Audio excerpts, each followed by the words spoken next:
পার্শ্ববর্তী ছেলে সন্ধ্যার পরেও খেলছে, তাকে আমরা বলছি না যে এই চলো মাঠে চলো, বাড়িতে চলো, গিয়ে পড়তে বসো। কিন্তু আমার সোনামণিকে আমি বলছি যে আব্বু এখন খেলা যাবে না, চলো মাঠে যাই। মাঠ থেকে চলো আমি বাড়িতে যাই। কেন? ওই ছেলেটার জন্য আমার এই উপদেশ নয়, এই উপদেশ কার জন্য বলছি? আমার নিজের ছেলের জন্য বলছি। কিছু এমন দামি উপদেশ আছে যেটা আমি চাই আমার ছেলের জন্য ছেলেটা আগে পাক।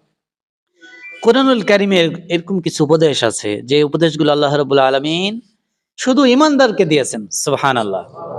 কোথাও বলেছেন ইয়া আইয়ুহাল্লাযীনা কাফারু, সকল কাফেরকে। কোথাও বলেছেন ইয়া আইয়ুহান নাস, সকল মানুষকে। আর কিছু উপদেশ আছে যেটা শুধুমাত্র মুমিন, শুধুমাত্র যারা মুমিন, শুধুমাত্র আল্লাহ তাদেরকে উপদেশ দিয়েছেন। সেই রকমই একটি উপদেশ হচ্ছে সূরাতুত তাগাবুন ৬৪ নম্বর সূরার ১৩ নম্বর আয়াত। আল্লাহ রাব্বুল আলামিন এখানে বলছেন ইয়া আইয়ুহাল্লাযীনা আমানু ইন্না মিন আজওয়াজিকুম ওয়া আওলাদিকুম। আল্লাহ রাব্বুল আলামিন বলছেন যে এই দুনিয়াতে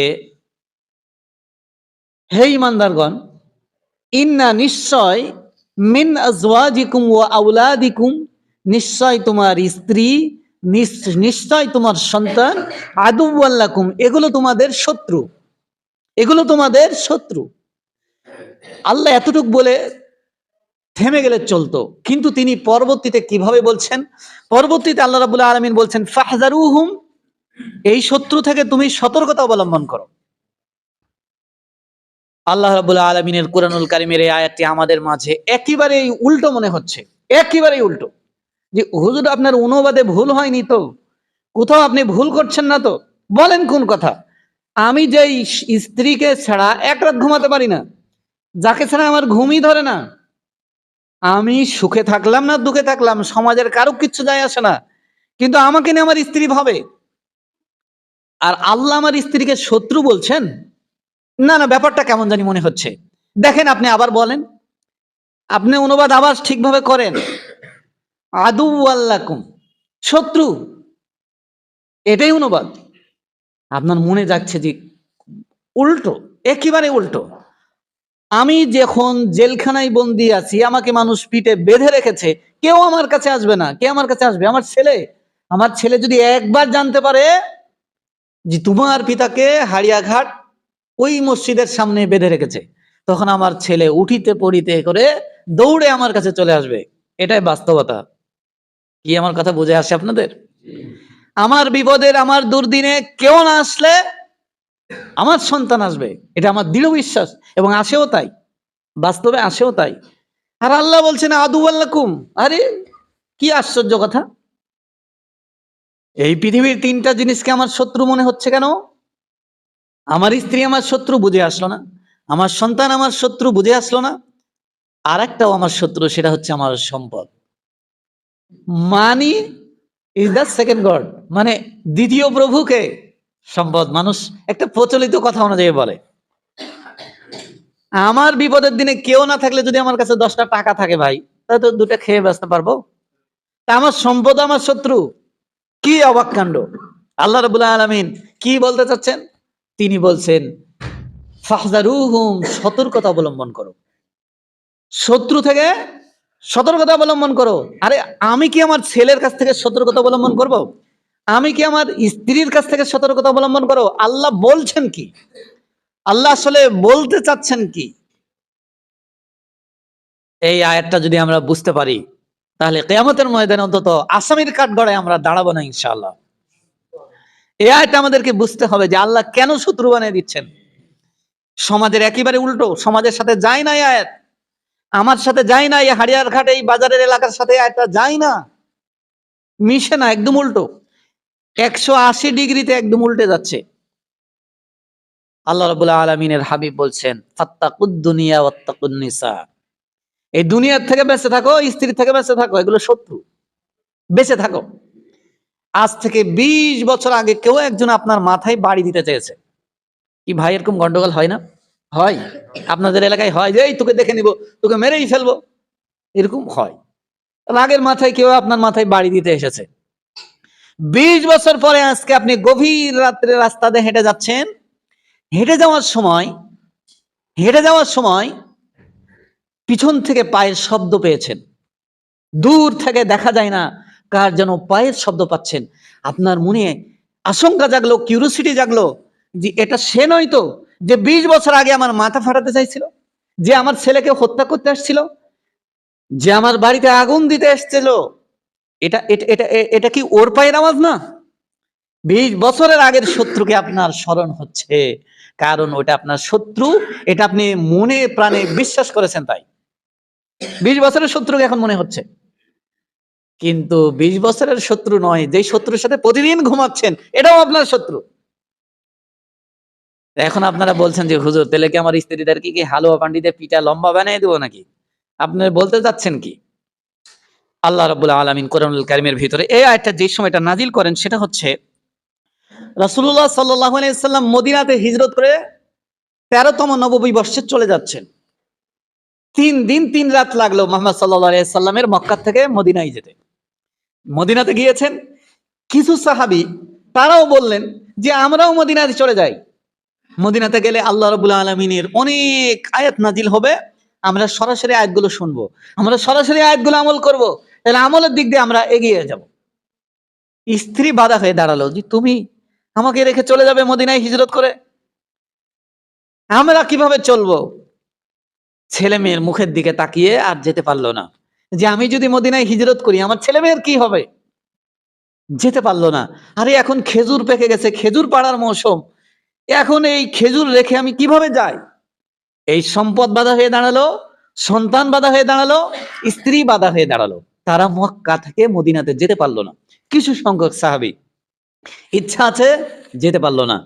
1 বছর পরে এরা চলে গেছেন মদিনাতে, গিয়ে দেখেন যে তাদের 1 বছর আগে যারা এসেছিল তারা আমলের দিক দিয়ে, কোরআনের দিক দিয়ে, ইলমের দিক দিয়ে অনেক এগিয়ে গেছে, এরা ওগুলো শুনেইনি, অনেক পিছিয়ে গেছে, আমলের দিক দিয়ে পিছিয়ে গেছে, ইলমের দিক দিয়ে পিছিয়ে গেছে। এই সংখ্যক সাহাবীরা তারা তাদের স্ত্রীদের প্রতি ক্ষিপ্ত হয়ে গেল, উদ্যত হলো, যে এই এই হলো কালনাগিনী, এর কারণে আমি আসতে পারিনি, এর কারণে আমি পিছিয়ে গেছি। যখন ভুল বুঝতে পারেন তখন মনে হয় যাকে পিটিয়া লম্বা করে দিই। এইরকম একটা পরিবেশে আল্লাহ রাব্বুল আলামিন আয়াতটা নাজিল করে বলছেন যে না, ওয়াইন তাফু ওয়া তাসফাহু ওয়া তাগফিরু, বলেন সুবহানাল্লাহ। আল্লাহ বলছেন যে না, স্ত্রীকে মাইরে লম্বা করে দিও না, উপেক্ষা করো, তাদের ভুল নির্দেশকে উপেক্ষা করো, এড়িয়ে যাও। ওয়াইন তাসফাহু ওয়া তাগফিরু, ক্ষমা করে দাও, যা হয়েছে হয়েছে ক্ষমা করে দাও। এটা কালনাগিনী, তুমি বুঝোনি, কালনাগিনীর কথা তুমি ভুল করে ফেলেছো। ওয়া তাগফিরু, পিটায়ও না আর মাইরা লম্বা করে দিও না, ক্ষমা করে দাও। ফা ইন্নাল্লাহা গফুরুর রহিম, নিশ্চয় আল্লাহ তাআলাও ক্ষমাশীল, বলেন সুবহানাল্লাহ।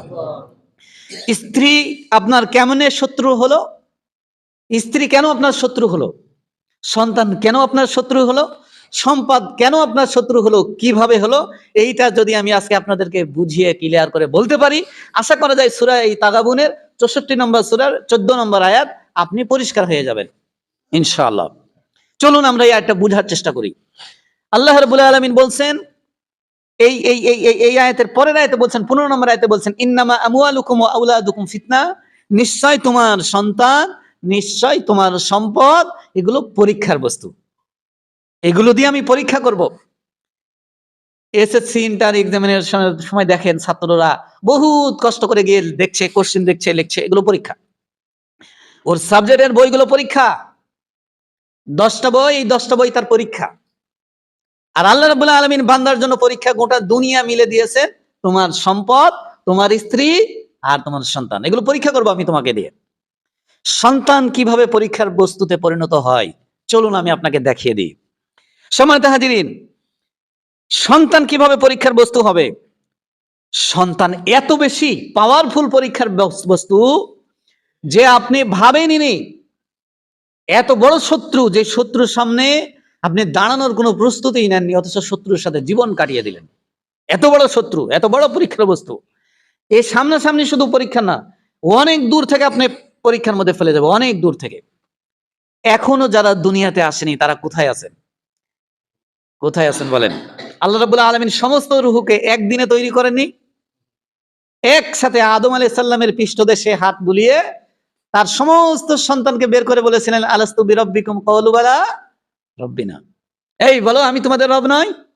সেই দিন আদম আলাইহিস সালামের সমস্ত সন্তান কিয়ামত পর্যন্ত যারা আসবে সবাই বলেছিল ক্বালু বালা রব্বিনা, আপনি আমাদের রব। আল্লাহ বলেছিল আচ্ছা ঠিক আছে আমি দেখব, ঠিক আছে কিনা, এই কথা ঠিক থাকে কিনা আমি দেখব। আল্লাহ রাব্বুল আলামিন আমার নাতিপুতি তার নাতিপুতি সব এক জায়গায় রেখে দিয়েছেন, সেটি হলেন আলমে আরওয়াহ। আলমে আরওয়াহের জগতে সমস্ত রূহকে রেখে দেওয়া হয়েছে, সেখান থেকে একে একে একে একে একে দুনিয়াতে আসছে। কিন্তু আপনি জানেন না আপনার সন্তান ওই চতুর্থ আসমানের ওই আলমে আরওয়াহ থেকেই আপনাকে পরীক্ষার মধ্যে ফেলে দিচ্ছে, এত দূর থেকে পরীক্ষায় ফেলে দিচ্ছে, এত পাওয়ারফুল পরীক্ষা সন্তানের পরীক্ষা।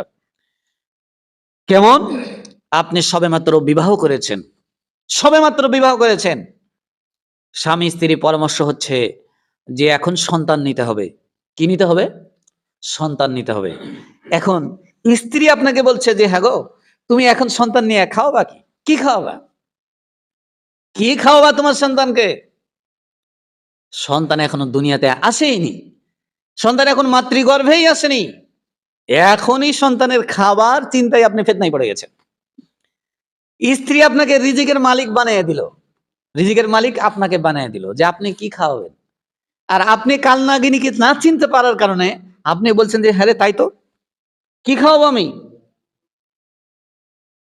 আপনি যদি শত্রুকে চিনতেন তাহলে আপনি বলতেন আল্লাহ রাব্বুল আলামিন বলেছেন ওয়ামা মিন দাব্বাতিন ফিল আরদি ইল্লা আলাল্লাহি রিজকুহা।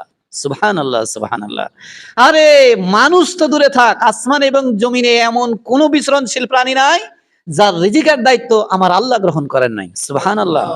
স্ত্রী তুমি বলো কোন কথা, কি বললে তুমি? আমি কি করে রিজিকের মালিক হলাম? রিজিকের মালিক তো আল্লাহ, তুমি আমাকে কেন রিজিকের মালিক বানাচ্ছ? মানে এই বেটা কি চিনতে পেরেছে বলেন তো? বুঝেননি আমার কথা? কি চিনতে পেরেছে? এখনো আলোচনা গিলতে পারেনি, শত্রু চিনতে পেরেছে। আল্লাহ কোরআনে শত্রু বলেন স্ত্রীকে, বলেনি ফাহজারুহুম, সতর্কতা অবলম্বন করো। গভীর রাত্রে আপনার শত্রু থেকে কি করেন? সতর্কতা অবলম্বন করেন। হাতে একটা লাঠি থাকতে হবে, নাহলে একটা মোবাইল থাকতে হবে, নাহলে আলো থাকতে হবে, মানে শত্রুর থেকে সতর্কতা। আপনি শত্রু চিনেন? যে স্ত্রী আপনাকে রিজিকের মালিক বানিয়ে দিল, এ আসলে আপনাকে রব বানিয়ে দিয়েছে, আর আপনি খুশিতে গদগদ যে আরে আমার স্ত্রী আমার কত ভালো চাই, আমাকে সঠিক উপদেশ দিল। পাই না যাওয়ার পায়ে আপনি একটা সেজদা দিলে গেছেন, শুকরিয়া আদায় হয় নাকি? হ্যাঁ, বইয়ের পাও ধরে একটা সেজদা করা দরকার যে বাপ রে, আমাকে আমার সন্তান দুনিয়াতে আসেনি, এখনই বলছে তোমার সন্তানের খাওয়া কি, এই তো আমার আপন। মানে শত্রু চিনতে ভুল হয়েছে আপনার ভুল হয়েছে। রাসূলুল্লাহ সাল্লাল্লাহু আলাইহি সাল্লাম বলেছেন ফাত্তাকুদ দুনিয়া ওয়াত্তাকুন নিসা। এই যুবক, তোমার স্ত্রী আর তোমার সম্পদ থেকে সতর্কতা অবলম্বন করো। তাইলে স্ত্রী যখন বলছে আপনি রিজিকের মালিক, তখন যদি চিনতে না পারেন তাহলে আপনি ভুল করে ফেলেছেন, শত্রু চিনেননি। আপনার এই হুজুরগিরি ছুটিয়ে দিবে, আপনার মৌলবিগিরি ছুটিয়ে দিবে, আপনার হাজিগিরি ছুটিয়ে দিবে। ও এত বড় শত্রু, আপনার ইমানদারি খেয়ে ফেলবে।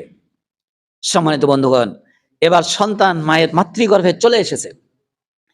চলে আসার পরে দুইজন কথা হচ্ছে যে আমার ছেলেকে এখন কি বানানো যায়, কোন লাইনে লেখাপড়া করালে ভালো হয়। স্বামী আর স্ত্রী একান্তে পরামর্শ হচ্ছে। দুনিয়াতে এখনো সন্তান মুখই দেখেনি দুনিয়ার, এখনই মাতৃগর্ভে থেকেই আপনাকে পরীক্ষার মধ্যে ফেলে দিয়েছে। সন্তান এত বড় পরীক্ষা, সন্তান দিয়ে আল্লাহ রাব্বুল আলামিন এত মারাত্মক পরীক্ষার মধ্যে ফেলে দিবে আপনাকে, আপনি ধারণাই করতে পারবেন না। সন্তান এখনো দুনিয়ার মুখই দেখেনি, এখনই আপনি সন্তানের লেখাপড়া নিয়ে চিন্তা করছেন। দুইজন স্ত্রী বলছে এমন বিদ্যা লাগবে যেই বিদ্যায় প্রচুর টাকা কামাই করতে পারবে, ওই বিদ্যা আমার ছেলে লাগবে। স্বামী বলছে জি তাহলে কি পেশার মানুষের বেশি টাকা ইনকাম? স্ত্রী তখন তাকে বলছে যে তোমার সবচেয়ে বেশি ইনকাম ডাকাতের। কি আমার বাংলা ভাষা আপনারা কি বোঝেন? সবচেয়ে বেশি ইনকাম কার বলেন তো? ডাকাতের। ডাকাত কি হিসাবে? হিসাবে ইনকাম, অনেক টাকা ইনকাম করে ডাকাতে। তাহলে সবচেয়ে বেশি ইনকাম কার? বেশি ডাকাতের। স্বামী বলছে যে এই ডিজিটাল যুগে ডাকাত করব, পরিচয় দেওয়া যাবে জি আপনার ছেলে কি ডাকাত, ডাকাতের চাকরি করে? না না না না, এটা তো বলা যাবে না। স্ত্রী বলছে এই বেকুব, এই অকর্মা, এই অপদত্থ, তোমার ছেলেকে মানুষ ডাকাত বলবে কেন? তোমার ছেলেকে বানাবো পুলিশের ওসি, ও ডাকাতের মতো ইনকাম করে নিয়ে আসবে, মানুষ তাকে ওসি বলবে। তোমার ছেলেকে করবো জজ ব্যারিস্টার, মানুষে বলবে জজ ব্যারিস্টার, কিন্তু আমি আর তুমি তো জানলাম যে ডাকাত বানালাম, ডাকাতের মতো ইনকাম করছে, এ টাকার ম্যাচিং বানিয়েছি, মানুষ তাকে ডাকাত বলবে না। তাহলে কোন বিদ্যা লাগবে? যেই বিদ্যা অর্জন করলে ডাকাতের মতো বেহিসাবি ইনকাম করতে পারবে। সহিহ বুখারীর 1 নম্বর হাদিস শুরু হয়েছে ইন্নামাল আমালু বিন্নিয়াত। হে বান্দা, তোমার সন্তান দুনিয়াতে আসার আগেই তোমার নিয়ত খারাপ, আর তুমি নেক সন্তান আর আদর্শ সন্তান খুঁজে বেড়াও দুনিয়াতে, বাংলাদেশে আদর্শ সন্তান খুঁজে বেড়াও। বেকুব কোথাকার, বুকা কোথাকার। ও আম গাছ লাগিয়ে জাম খেতে চায়, নিয়ত হচ্ছে টাকা, টাকার কুমির বানালো, আর যখন বৃদ্ধ বয়সে যখন তাকে লাথি মারবে, মুটকি মারবে, ঘুষি মারবে, লাথি মেরে বাড়ি থেকে বের করে দিবে, তখন জুব জুব করে চোখের পানি ফেলে বলবে এই ছেলে নেওয়ার চাইতে না নেওয়াই ভালো ছিল। সম্মানিত হাজিরিন, তাহলে আল্লাহ রাব্বুল আলামিন এই সন্তান দিয়ে আপনাকে পরীক্ষা করছেন, এখন পেটের ভিতরে আছে, এখনই পরীক্ষা, এখনই আপনি পরীক্ষায় পড়ে গেছেন, পেটে থাকতেই এখনো সন্তান দুনিয়ার মুখই দেখেনি। তাহলে স্বামী আর স্ত্রী মিলে কি সিদ্ধান্ত হয়েছে? সন্তানকে কি বানাতে হবে? ডাকাত বানাতে হবে। কিসের মতো ইনকাম লাগবে বলেন? ডাকাতের মতো ইনকাম লাগবে। আমাদের 100% মানুষের ভিতরে অধিকাংশ মানুষের মনের নিয়ত এইটা, যে ছেলেকে এমন কিছু বানাতে হবে যার প্রচুর টাকা, প্রচুর টাকা কামাই করবে। এই উপদেশ যিনি দিয়েছেন তিনি কি আপনার খুব হিতাকাঙ্ক্ষী? হ্যাঁ, তিনি চায় আপনাকে জান্নাতে নিতে। সন্তান দুনিয়াতে ভূমিষ্ঠ হয়েছে, এর পরের পরীক্ষা আরো বড়। এবারের পরীক্ষা একেবারে অপতথ্য বানিয়ে দিচ্ছে আপনাকে। স্ত্রী আপনাকে খোঁচাচ্ছে, এই অমুকের বাপ, তোমাকে দেখ কিচ্ছু হবে না, অমুক 2 বছর চাকরি করে একটা বাড়ি হয়, তুমি 10 বছর চাকরি করে একটা বাড়ি করতে পারলে না, এই অকর্মা, অপদত্থ। স্ত্রী সবসময় খোঁচাচ্ছে, সবসময় খোঁচাচ্ছে। আপনি মনে হয় শত্রু চিনেননি গো। আল্লাহ যে এমনি বললো, আদু আল্লাহ, আল্লাহ কি এমনি এমনি বলছে নাকি?